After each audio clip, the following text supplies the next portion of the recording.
Hi, let's start today's editorial. Non control. The US seems unable to bring tight controls on assault weapons.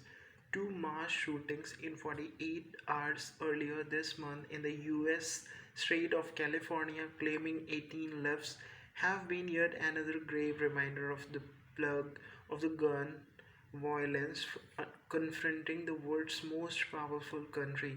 On January 21, in California's Monterey Park, a gunman massacred 11 people in the country's deadliest mass shooting so far this year. 2 days later, 7 people were killed in Half Moon Way in Northern California. A few hours later, a shooting in Auckland resulted in one person being killed and seven others injured.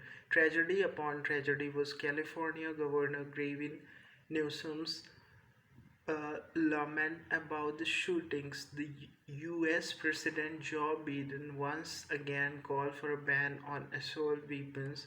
Beside these statements, it is doubtful whether the US Congress would pass any meaningful gun control laws. In January alone, there have been 38 shootings incidents in 17 different US states. In the US, where the Second Amendment assures citizens of the right to bear arms, there are about 120 armed forms, firearms for every 100 residents. Yet, despite repeated mass shootings, the US still does not have strong national level gun control laws.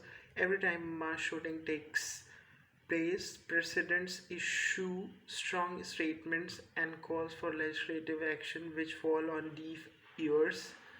Last year, after an 18-year-old former student shot down 19 elementary school children in Uvalde, Texas, Congress passed the widest firearms legislation, the first in 3 decades, which expanded background checks for gun purchasers under 21 and imposed penalties on gun trafficking and straw purchases.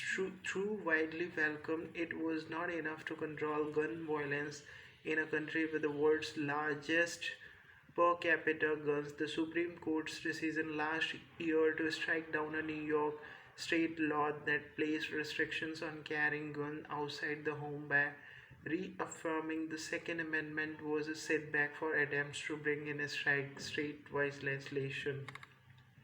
House Democrats passed an assault weapon ban last year, but it never reached Mr. Biden's desk as the bill was stalled in the Senate. Republicans have often invoked constitutional rights to stall legislation. The deep pocketed and influential National Rifle Association, the powerful gun manufacturing industry, have consistently opposed gun control measures. Despite polls showing a vast desire for stricter controls, everyone knows what needs to be done: tougher gun control. But it is surprising and tragic that a democracy that takes pride in its values and a superpower that has gone to wars in the name of protecting its citizens seems helpless when it comes to doing what has to be done, even when hundreds of Americans killed every year due to gun violence. Thank you very much. Let me know your response on the comment section.